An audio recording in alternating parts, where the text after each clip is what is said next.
Welcome back to JBitsy TV. My name is Salandra, and today we'll be talking about the one rule to a better life, plus 3 ways to help you achieve it. Keep watching.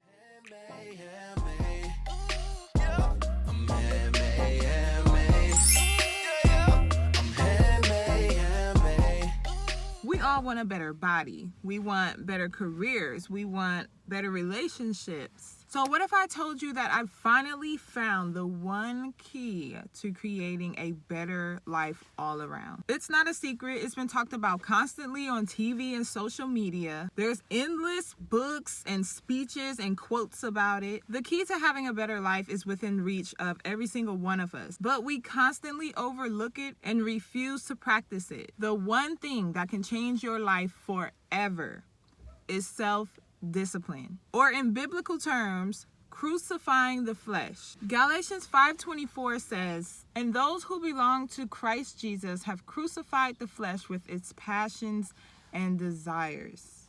God doesn't just say crucify the flesh and leave us guessing on what he means or exactly what he wants us to crucify. He says crucify the flesh with its passions and desire. Basically, kill all of those evil passions of the heart: lust, jealousy, covetousness, the desire to eat junk food 24/7, laziness, the desire to be angry and hateful, the desire to chase after money like it's going to solve all of our problems, the desire to do drugs and alcohol until we pass out. People are passionate about greed, passionate about taking from other people, passionate about putting others down so that they can feel like they're higher up. Someone is always trying to step on somebody else's toes to get to the top. Romans 8 verse 13 says, "For if you live according to the flesh, you will die. But if by the Spirit you put to death the deeds of the body, you will live." If you live according to the flesh, you will die. If you're out here having sex left and right with everybody and anybody, there's a high chance that you will catch a disease that will kill you. If you're feeding your body with whatever you want to feed it with, all that junk and all that candy and ice cream and cakes and cookies, and never giving your body the fruits and vegetables that it needs, sooner or later that's going to turn into diabetes, sometimes even cancer, heart disease, obesity, anorexia. Do enough drugs and you'll overdose. And laziness can kill you too. But if by the Spirit you put to death the deeds of the body, you will live. But how do you do that? How do you achieve self-discipline? How do you conquer crucifying the flesh? I can tell you how you won't be able to achieve it, and that is by solely relying on motivation. Motivation and self-discipline are not one and the same. Motivation is a complement to discipline, or the starting point to self-discipline. Every goal that has ever been reached might have started off with motivation, but it just doesn't always last. Story time.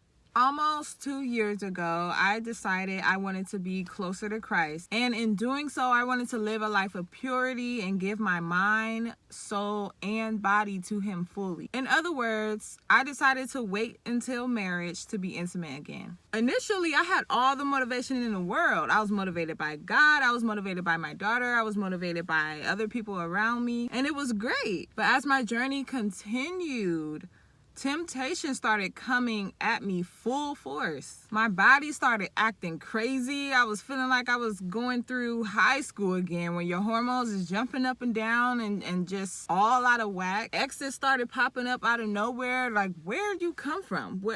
Where were you?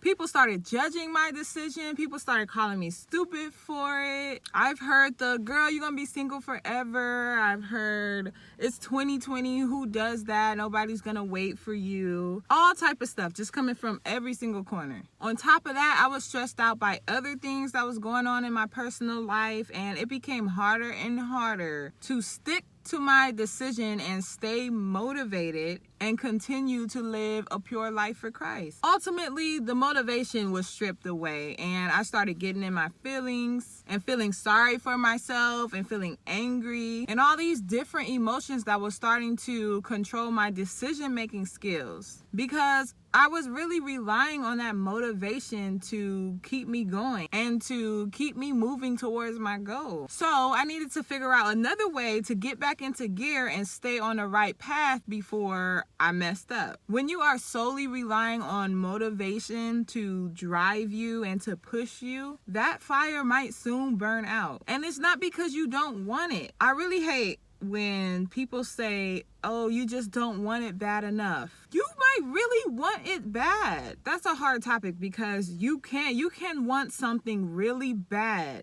but your drive is so beaten down that you cannot push yourself. Yet you really want that thing, but you just cannot push yourself. There's just a stronghold on you. And it's like you really want this. You really do want this, but you just can't reach out and get it because your spirit is just beaten down. So it may not be because you really don't want it. And you don't lose motivation because what motivated you is no longer significant enough. It burns out because the fight becomes so difficult. It starts to weigh on your confidence and on your willpower. And it makes you second guess if you can do the thing you set out to do, if you are good enough or strong enough. So what I had to do is change my approach from motivation to discipline. I had to eliminate how I felt. I literally had to sometimes ignore my body and my thoughts. That might not be the best method, but it was working for me. Like, no, I'm going to ignore that. Nope, body, you better calm down because I'm about to go do something else. Because discipline allows you to get out of your own head because you're no longer focused on what you think.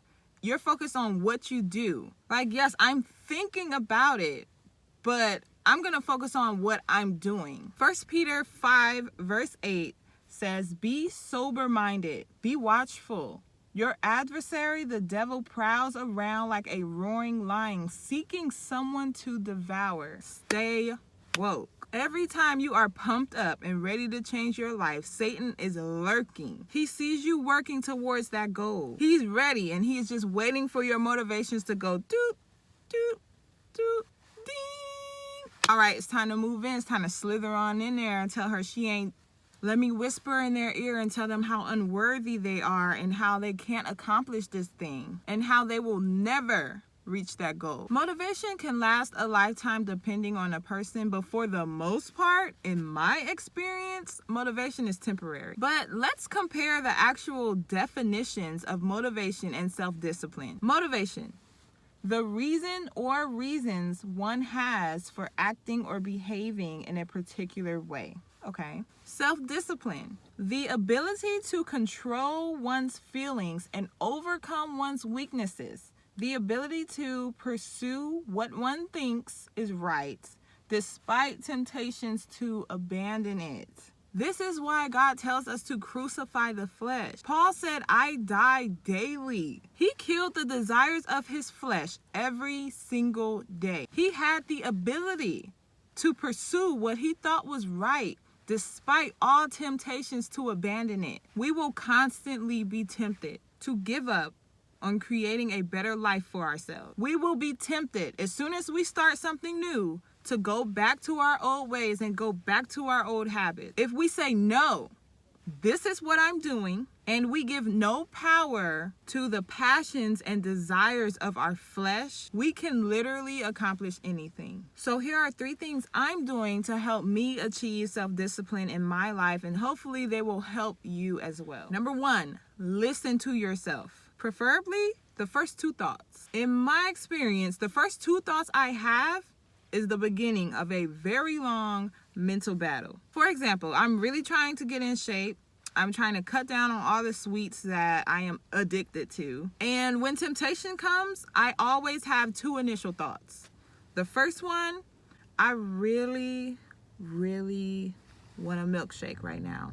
Then there's a counter thought. Nah, I shouldn't have a milkshake right now. I should definitely just get a protein bar or a protein shake or something. If I don't make a decision after those 2 thoughts, my brain will come up with 100 more reasons why I should get that milkshake, and then 100 more reasons why I shouldn't. And now I'm in a mental battle for 10 minutes when I should have just moved on the latter decision. Your first two thoughts are most important. Train your brain to decide. Number 2, remove the discipline blocker. Continuing with the fitness goal example, throw the snacks out, meal prep, budget your money to the point where you don't have enough for fast food. Remove the people that are blocking your progress. If there are certain places where you are tempted more, don't go there. You have to know your own weaknesses and remove them, no matter what or who they are. And number 3, treat every day like it's day one. When you don't think about how long you've been doing something, it becomes a habit. Just like smoking cigarettes. No one really clocks how long they've been smoking cigarettes. It just becomes second nature and they keep smoking. You can form a good habit by not thinking about how long you've been doing it. And when you treat every day like it's day one, you constantly have that fire under you. If you think about it, the first day you start something, you're always pumped up, you're always ready. But if you think, oh, I've been doing this for a whole week, I could totally use a break. Once your mind starts telling you that, you'll give yourself that break, and then that break will turn into having to start all over again. Think about what Muhammad Ali said. I don't count my sit-ups. I only start counting when it starts to hurt, because they're the only ones that count. That's my 3 tips to gaining self-discipline, and I challenge you to take the 7-day Pray, Plan, and Persist challenge, which I will leave in the description below. So I will leave you with this. Hebrews 12:11. For the moment, all discipline seems painful rather than pleasant, but later it yields the peaceful fruit of righteousness to those who have been trained by it. If the Bible say it, you know you got to do it. As always, thanks so much for watching. And remember, Jesus blessed you. Never let them stress you.